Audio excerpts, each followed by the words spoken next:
Sistem Necromancer. Bab 130 sampai dengan 132. Bab 130.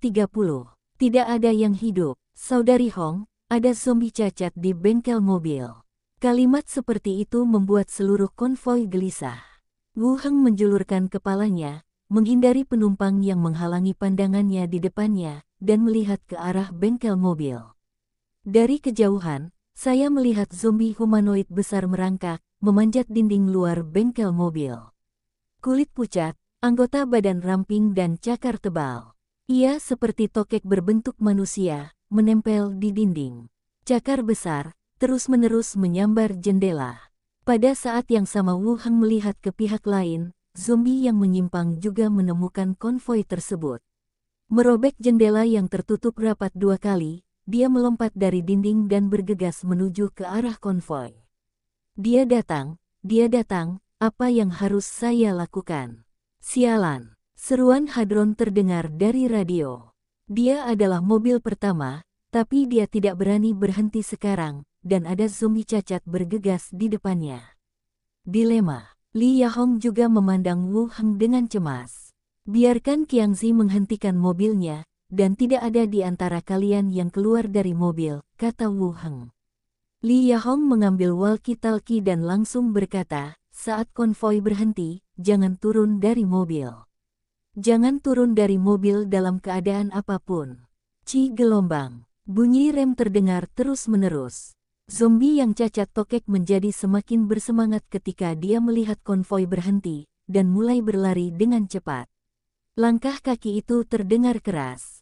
Kendaraan berhenti, dan Wu Heng langsung memerintahkan, biarkan kerangka itu keluar dari mobil dan bunuh sasarannya.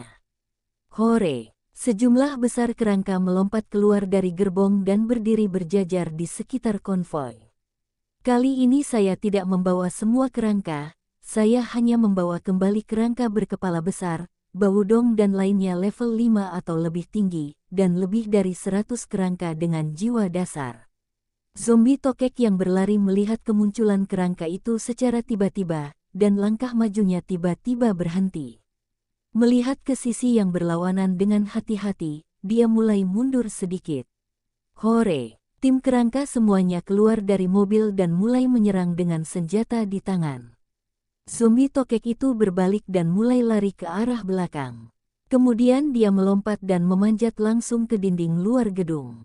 Dia dengan cepat memanjat beberapa meter dan berbalik untuk melihat ke bawah untuk melihat apakah kerangka itu bisa memanjat.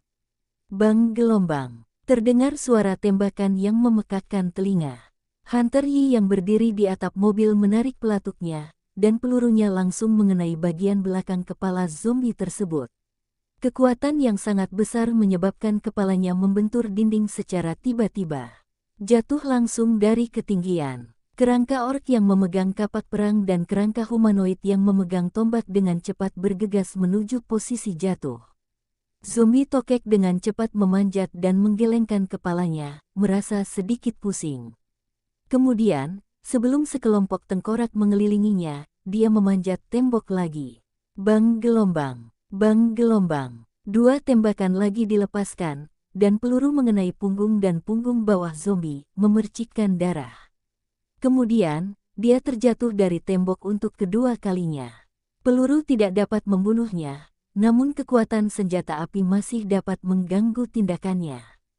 Kali ini, para kerangka sudah menunggu di bawah terlebih dahulu, dan dengan cepat mengerumuni dan mengepung mereka. Senjata di tangannya terayun ke bawah. Zombie-zombie itu meronta dengan keras, dan dengan kekuatan besar, kerangka itu terlempar. Tetapi masih banyak kerangka yang menempel padanya, memotong dan menusuk. Rawa zombie yang cacat. Dapatkan pengalaman plus 35. Panggil, Skeleton Warrior, dapatkan pengalaman plus 10. Pengalaman bertambah, membuktikan bahwa zombie telah terbunuh. Tengkorak itu kembali, menyeret zombie yang tubuhnya tampak ditutupi wajah putih. Wu Heng membuka kembali pintu mobil dan berkata, zombie itu sudah mati. Kamu kembali, bereskan dan lihat apakah ada sesuatu di sekitar yang perlu dibawa pergi. Bagus. Li Yahong dan yang lainnya turun dari bus. Pintu bengkel mobil terbuka, dan Wang serta yang lainnya berlari keluar. Dia langsung memeluk Li Yahong. "Saudari Hong, saya pikir saya akan mati di sini." Li Yahong menyentuh kepalanya dan berkata, "Kita tidak bisa mati. Kita bisa hidup lama. Saudari Hong, apakah kamu memakai parfum? Baunya enak sekali." "Tidak." Li Yahong mencubit wajahnya. "Bagaimana zombie itu datang?" "Berasal dari pasar bahan bangunan." Beberapa orang berjalan dan berbicara saat memasuki bengkel. Wu Heng juga kembali ke komunitasnya dengan pasukan kerangka. Tidak ada perubahan di masyarakat. Di kamar sang alkemis, Jia Yingying, yang sebelumnya terkena peluru, telah pulih. Melihat keluar jendela, Wu Heng membuka pintu dan berkata, "Apakah kamu siap?" "Oke, terima kasih telah menyelamatkanku." Jia Yingying membungkuk. "Tidak apa-apa, biarkan saudara Qi membawamu kembali." Wu Heng meminta kerangka itu untuk mengirimnya keluar. Jia Zheng, yang sedang menunggu di luar, sangat gembira. Dia membungkuk 3 kali kepada komunitas, mendorong saudara perempuannya dan pergi. Wu Heng memeriksa ke dalam komunitas dan mengatur ulang tim kerangka patroli.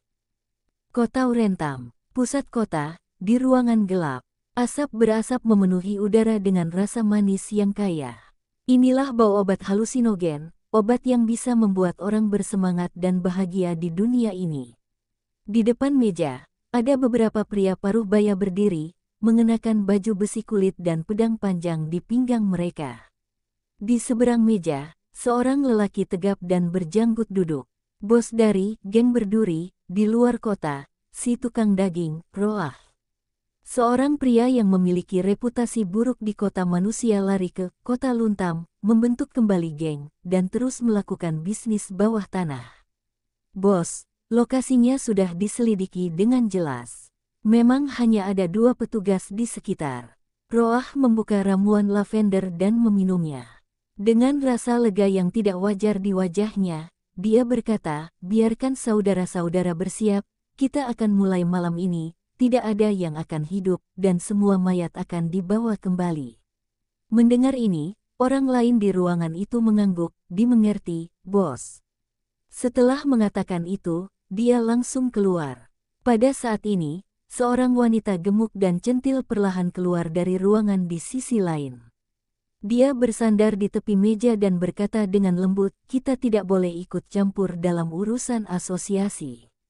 Kita tidak akan terjebak di dalamnya, sedikit pun. Tidak akan ada hasil yang baik bagi kita." Roah membuka sebotol ramuan lagi, meminumnya, dan berkata, "Menurutmu, Visser, tidak takut? Saya berani mengatakan bahwa begitu pihak lain meninggal, orang yang akan diselidiki oleh asosiasi akan tetap menjadi Visser.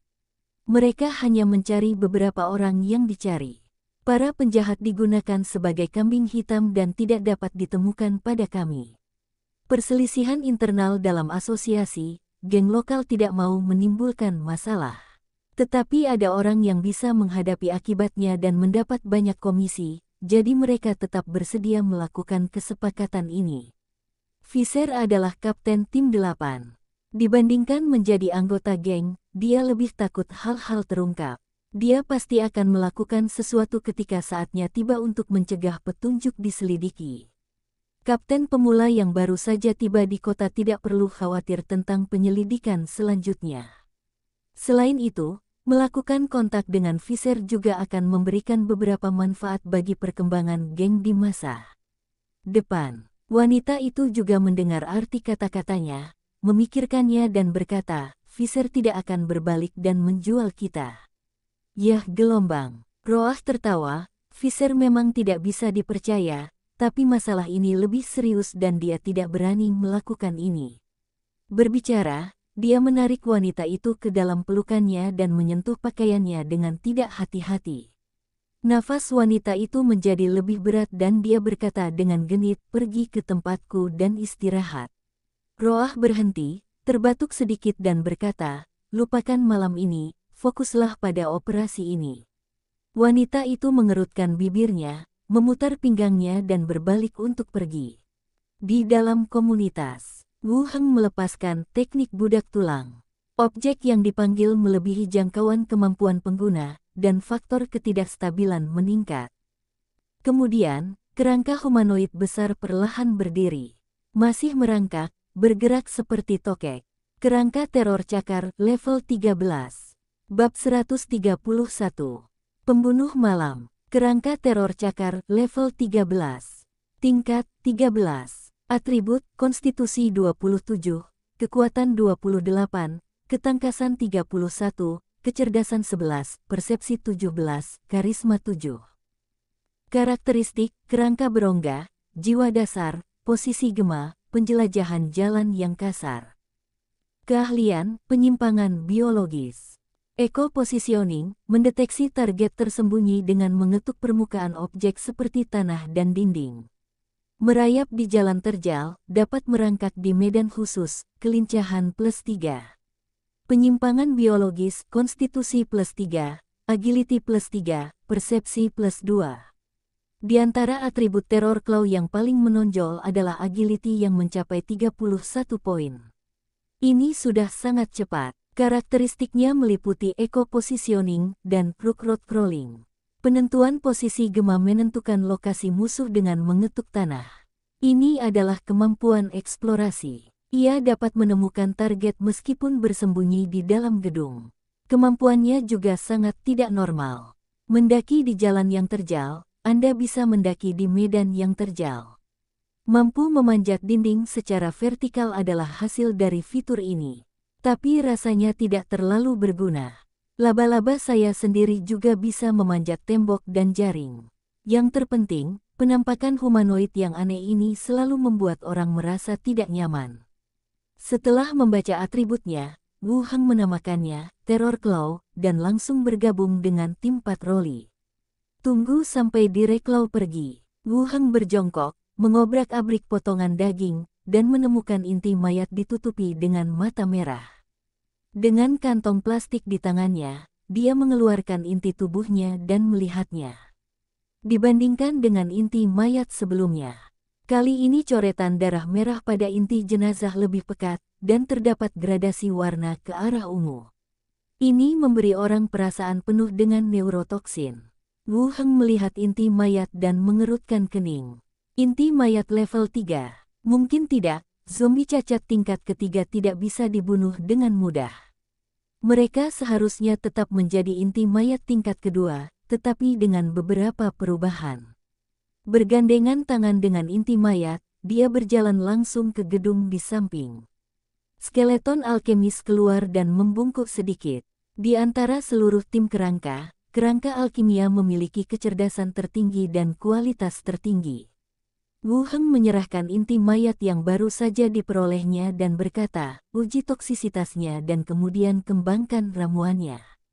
Kerangka alkimia mengambilnya dengan hormat dan memasukkannya ke dalam toples organ di sampingnya.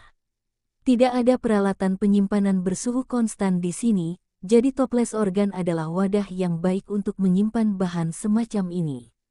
Kemudian, kerangka alkimia memberinya ramuan penyembuhan dan ramuan spiritual yang baru dibuat, serta daftar bahan. Wu Heng mengangguk, baiklah, aku akan menyiapkannya untukmu besok. Tinggalkan ruangan. Tempat kerangka alkimia berada dan berjalanlah mengelilingi komunitas. Langsung melewati gerbang batas dan kembali ke kediaman Anda untuk beristirahat. Malam tiba. Jalanan kosong, diselimuti kegelapan. Ketuk-ketuk-ketuk gelombang. Kelompok tentara bayaran yang berpatroli baru saja lewat. Sakes keluar dari gang-gang lembab satu demi satu, mengenakan baju kulit, pisau pendek tergantung di pinggang, dan syal di wajah mereka. Paketnya dikemas rapat. Melihat sekeliling, setelah tidak menemukan apapun, dia segera mendekati area pemukiman. Saat memasuki gang gelap lainnya, salah satu dari mereka berkata, jangan tinggalkan siapapun, ambil mayatnya, kembali dan ambil uangnya, jadilah lebih pintar. Dimengerti, yang lain mengangguk, berjalan. Setelah konfirmasi, beberapa orang segera berlari menuju gedung. Serahkan pagarnya, nyalakan pembakar dupa dan letakkan di sisi bangunan. Asap mengepul ke dalam gedung melalui celah-celah pintu dan jendela. Beberapa saat kemudian, Satu orang istirahat, sementara yang lain dengan cepat mendekati pintu, berjongkok dan mulai membuka kunci. Kunci pintu diketuk dan langsung dibuka. Wajah semua orang dipenuhi dengan kegembiraan. Tampaknya rencananya lebih sederhana dari yang dibayangkan. Saling memandang, mereka membuka pintu dengan lembut dan langsung masuk. Tidak ada seorang pun di lantai pertama. Seseorang berbisik, menurut intelijen, orang ini memiliki 2 pelayan. Mengapa tidak ada seorang pun di ruangan di lantai pertama? Tidak ada waktu untuk berpikir terlalu banyak. Berkata cepat, ayo naik, lebih cepat. Ketuk-ketuk-ketuk gelombang. Beberapa orang mempercepat langkah mereka, dan suara langkah menaiki tangga bergema di dalam rumah. Saat saya berjalan melewati sudut lantai 3 dan berencana naik ke lantai 4. Langkah-langkah itu tiba-tiba terhenti. Di puncak tangga, ada beberapa sosok berdiri, menghalangi jalan ke atas. Di antaranya, Anda juga dapat melihat kerangka berongga dengan sosok bungkuk. Cahaya bulan berwarna perak menyinari kerangka tersebut dan terpantul di tanah. Rumput, itu undet. Beberapa orang tiba-tiba terkejut. Tanpa menunggu reaksi, desir-desir gelombang. Beberapa baut panah dan sihir ditembakkan. Kemudian, kerangka di atas langsung menerkam mereka, membunuh mereka semua. Mayat tergeletak di seluruh tangga. Pada saat yang sama, sesosok tubuh melompat turun dari balkon di lantai 3 dan menendang kepala pria di luar pintu itu. Lehernya terpelintir aneh dan tubuhnya lemas. Ambil pembakar dupa di pojok, matikan posisi pembakaran, pegang dengan satu tangan, dan seret jenazah dengan tangan lainnya ke dalam ruangan.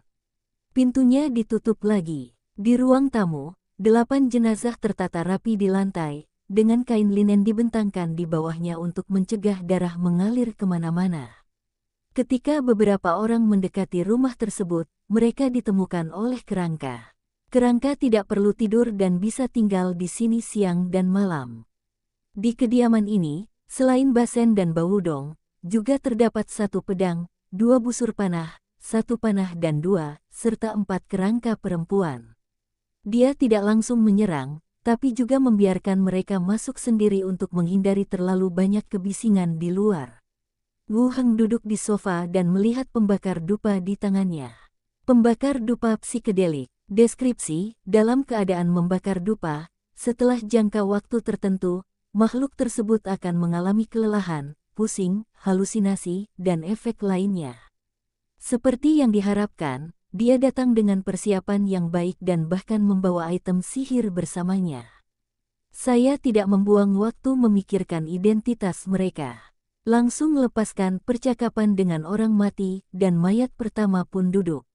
Wu Heng bertanya, langsung, siapa kamu? Dead oleh geng Spike, geng lokal, geng kota Luntam dan kelompok tentara bayaran berada dalam kekacauan. Ada banyak geng yang berkumpul di luar kota dan luar distrik. Saat berjalan di jalan, siapapun yang Anda jemput secara acak mungkin adalah anggota geng atau anggota kelompok tentara bayaran. Apakah Anda menjadi sasaran geng? Apa yang kamu lakukan di sini? Wu Heng terus bertanya. Bunuh semua orang di rumah. Sial, sungguh suatu kebencian yang besar. Saya pikir saya di sini demi uang, tetapi saya tidak menyangka akan langsung mati. Siapa yang memintamu untuk membunuhku? Bos kami, Roah. Wu Heng bersandar di sofa dan berpikir sejenak, mengapa dia membunuhku? Tidak tahu, apakah bosmu manusia atau orc? Kemanusiaan. 5 pertanyaan selesai, dan tubuh itu tergeletak kembali dengan bunyi gedebuk. Wu Heng terus menggunakan keterampilannya, dan yang kedua duduk. Ditanyakan langsung, mengapa Luoki memintamu untuk membunuhku? Bos menerima komisi, dan isinya adalah membunuh Anda. Seseorang meminta geng untuk membunuhnya. Siapa orang yang meminta atasanmu membunuhku, atau siapa identitasnya? Tidak jelas. Wu Heng mengangguk, berpikir sejenak dan kemudian bertanya, berapa banyak orang di gengmu? Totalnya bisa lebih dari 1000 orang. Sial, geng ini tidak sedikit. Jumlahnya bisa mencapai lebih dari 1000. Apa kekuatan Roah? Saya mendengarnya mencapai level 10. Siapa lagi yang lebih kuat? Di dalam geng, ada beberapa orang yang telah mencapai level 7 atau 8, dan mereka semua adalah tulang punggung geng tersebut. Setelah 5 pertanyaan, tubuh kedua terjatuh. Wu Heng kemudian memanggil yang lain dan menanyakan beberapa pertanyaan, termasuk penampilan bos Roah, posisi geng, dan apakah dia memiliki pendukung. Ketahui sesuatu dari percakapan. Geng Spike ini bukanlah geng besar di daerah setempat, sebagian besar anggotanya aktif di luar kota. Milik geng luar, satu-satunya hal yang tidak dia tanyakan adalah siapa majikannya yang meminta geng tersebut untuk membunuhnya. Saya secara kasar dapat menebak beberapa gol dalam pikiran saya, tetapi sangat sulit untuk mengatakannya. Buka gerbangnya dan suruh orang membawa semua mayat kembali ke dunia lain. Hari mulai gelap, jadi Wu Heng memasak mie instan untuk sarapan. Malam ini, saya tidak merasa mengantuk sama sekali. Menghabiskan malam dalam keadaan linglung. Setelah sarapan, dia langsung keluar dari kediamannya. Pergi ke pusat kota terdalam. Dia tidak masuk ke dalam asosiasi, tapi langsung masuk ke konsorsium lambang ular di seberangnya. Saat ini, tidak ada seorang pun di aula. Beberapa staf masih melakukan pembersihan. Halo tamu, ada yang bisa saya bantu? Staf meja depan tersenyum. Wu Heng mengeluarkan lambangnya dan melanjutkan, apakah Nona Lecia ada di sini? Ya, tamu, silakan pergi ke ruang tunggu dan tunggu. Wu Heng diperkenalkan ke ruang terpisah, duduk di sofa, dan menunggu dengan tenang. Pembunuhan tadi malam, dia bahkan mencurigai konsorsium lambang ular. Lagi pula, saya telah menukarkan sejumlah besar koin perak di sini, yang menunjukkan bahwa saya kaya. Tetapi setelah berpikir 2 kali, kecurigaan konsorsium itu hilang. Kesampingkan struktur organisasi yang begitu besar, saya mungkin salah satu dari banyak pelanggan. Bahkan jika pihak lain ingin membunuhnya, dia tidak bisa pergi ke geng kecil seperti Spike Gang. Konsorsium lambang ular sendiri bukanlah orang yang baik, dan membunuh orang tidaklah sulit. Segera, suara langkah kaki terdengar, pintu terbuka, dan Lecia berwajah cantik masuk. Sepertinya dia baru bangun, wajahnya masih terlihat seperti belum bangun. Menutup pintu, wanita itu tersenyum dan berkata, "Selamat pagi, Tuan Wu Heng." "Selamat pagi." Wu Heng juga menyapa dan berkata langsung, "Saya datang ke sini hari ini dan ingin bertanya kepada konsorsium apakah ada alat untuk menyembunyikan wajah." "Tentu saja, aku akan meminta seseorang untuk menyiapkannya." Wanita itu memerintahkan di luar, sementara dia duduk di seberangnya. Keduanya mengobrol sebentar. Lalu seseorang membawa 2 alat peraga dan meletakkannya di meja kopi di depan mereka.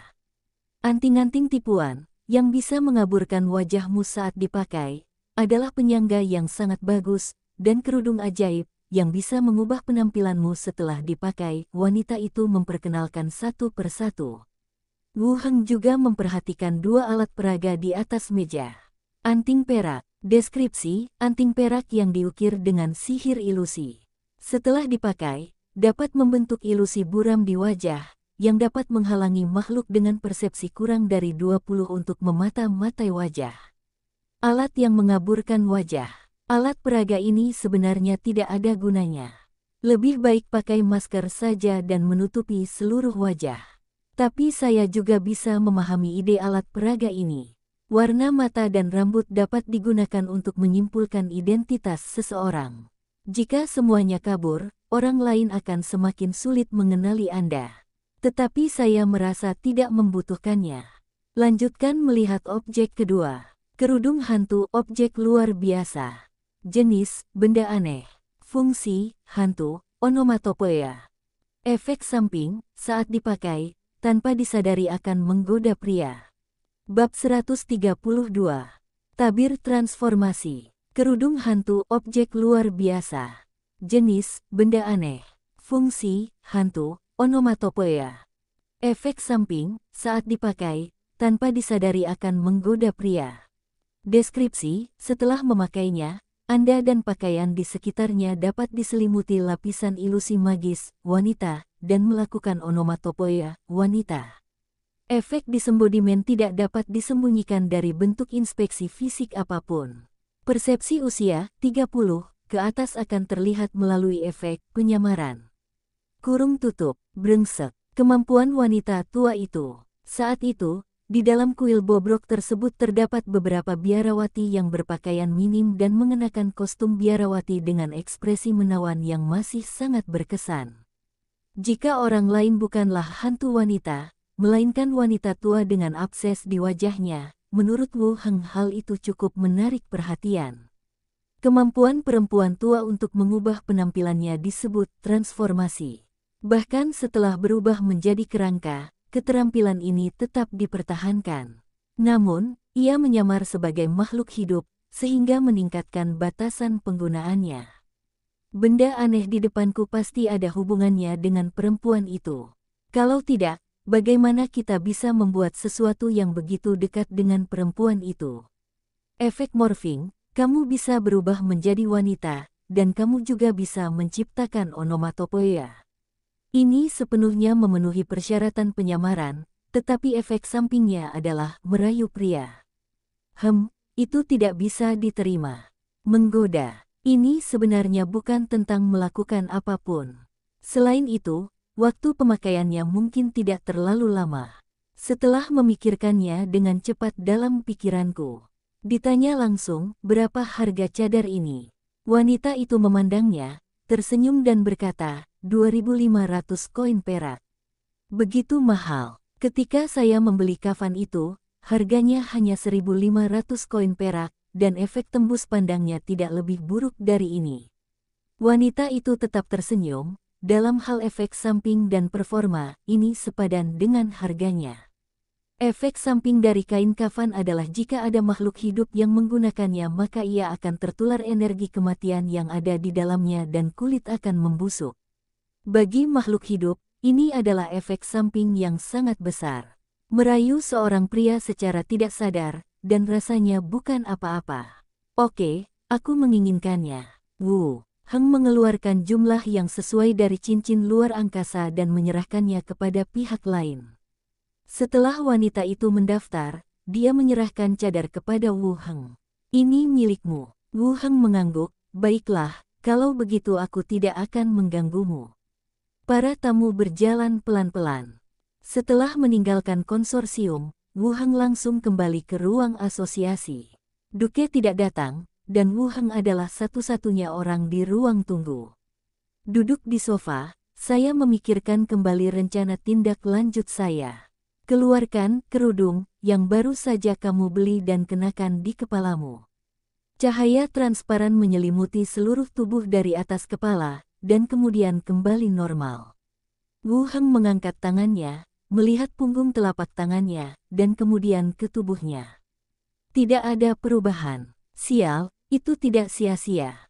Dia mengeluarkan cermin dari Space Ring dan meletakkannya di atas meja kopi, menghadap wajahnya. Melihatnya seperti ini, wajah Wu Heng langsung menjadi aneh. Diri di cermin memiliki rambut pirang panjang, alis tipis dan mata biru, kulit putih dan pipi merah. Sial, aku merasa kepanasan.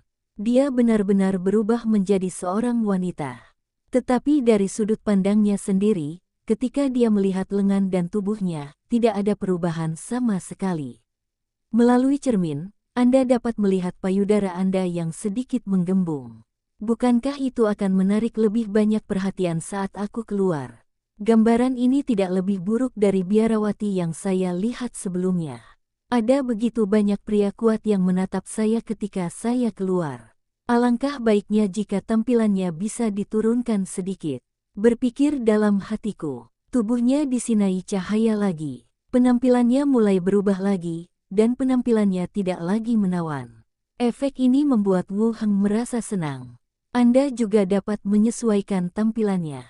Hal aneh ini tidak buruk sama sekali. Lanjutan, turunkan sedikit lagi. Terus berkurang. Itu diturunkan beberapa kali berturut-turut, dan Wu Heng berubah menjadi sosok wanita paruh baya biasa. Tidak bisa dikatakan jelek, juga tidak bisa dikatakan sangat tampan. Wajah publik yang normal adalah yang paling kecil kemungkinannya untuk menarik perhatian orang lain. Setelah dirasa tidak ada masalah, Wu Heng langsung keluar dari ruang tunggu dan datang ke meja depan. Anggota staf memandangnya dan tersenyum, "Nyonya, ada yang bisa saya bantu?" "Tidak apa-apa, saya hanya datang untuk melihat-lihat." Setelah memastikan bahwa pihak lain tidak mengenalinya dan suaranya terdengar lebih seperti seorang wanita, dia keluar dari asosiasi dan menuju ke kota bawah. Wu Heng keluar dari asosiasi dan langsung pergi ke distrik Xiacheng. "Menurut informasi interogasi kemarin, kami datang ke lokasi Spike Gang. Tidak ada seorang pun di sekitar. Yang ada hanya pintu, bersandar pada dinding, dijaga oleh 2 orang anggota geng." Wu Heng melepaskan Xiao Xiao dan memintanya memasuki bagian dalam gedung untuk menyelidiki situasinya.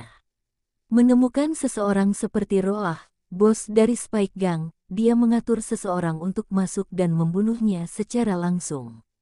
Tidak lama kemudian, Xiao Xiao terbang kembali dan masuk ke dalam tubuh. Bagikan layar sekarang. Tidak ada seorang pun di gedung itu, bahkan di halaman kecil pun tidak.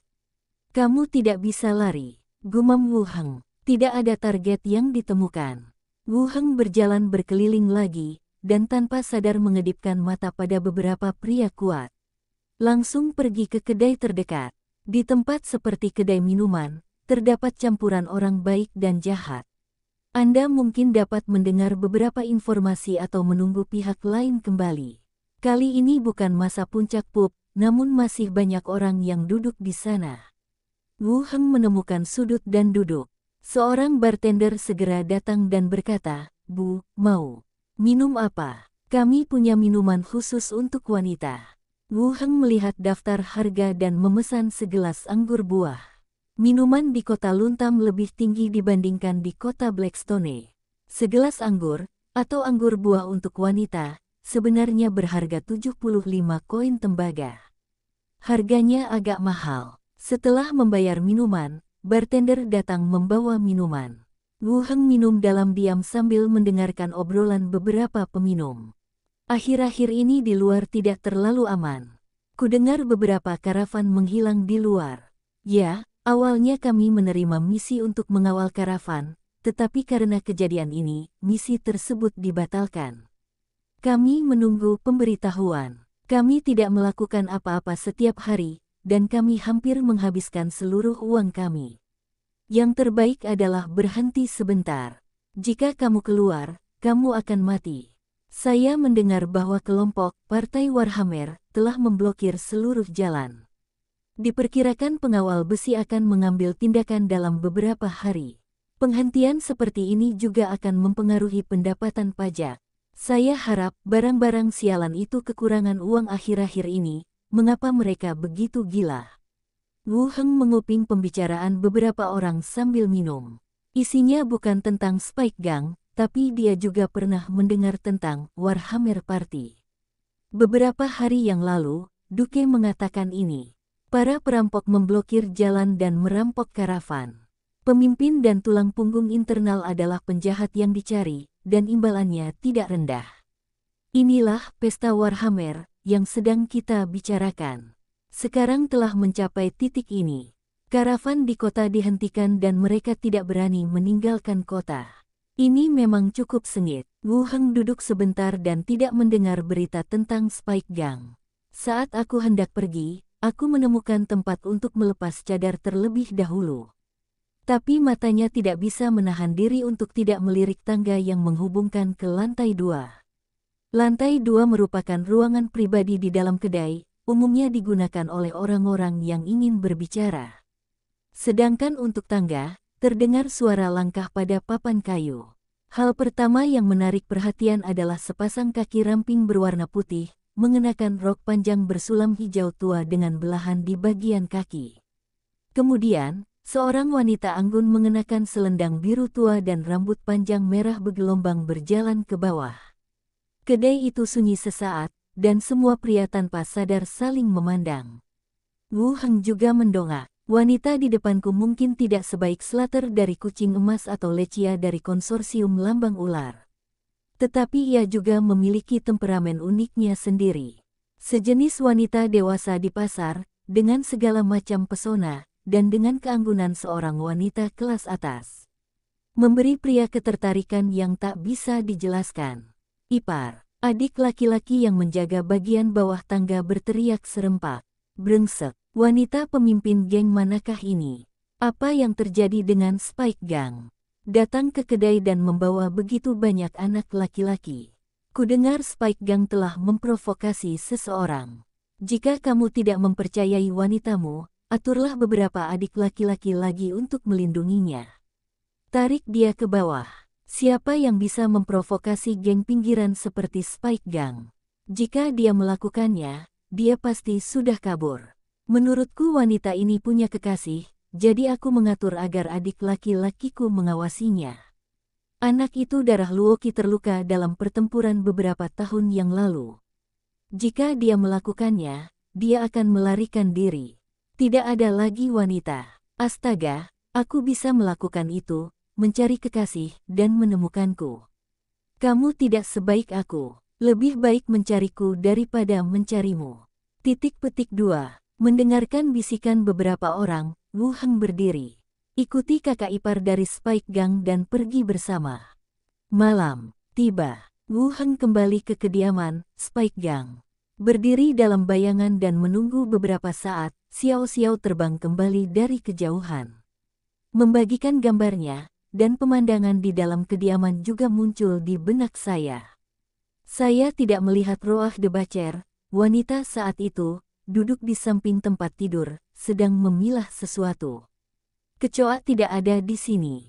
Rencana untuk membunuhnya gagal dan dia melarikan diri. Bukankah seharusnya benar? Jika kamu melarikan diri, apakah kamu akan meninggalkan adik-adik laki-laki dan wanitamu sendiri? Wu Heng berdiri di gang, tidak berencana untuk menunda lebih lama lagi. Entah itu asosiasi atau dunia zombie. Tidak ada waktu baginya untuk menyelidiki masalah ini. Siapkan basen dan bawudong, panjat tembok langsung ke halaman, buka kunci pintu dan masuk ke kamar. Ruang di dalam ruangan tidak besar dan tidak ada seorang pun yang terlihat. Di tempat tidur tergeletak rok panjang dan syal bersulam hijau tua, serta beberapa pakaian dalam berenda lavender. Saat ini, di ruangan terpisah di satu sisi, terdengar suara derasnya air dan panas yang meningkat. Wu Heng memberi isyarat. Bawudong langsung bergegas masuk ke kamar.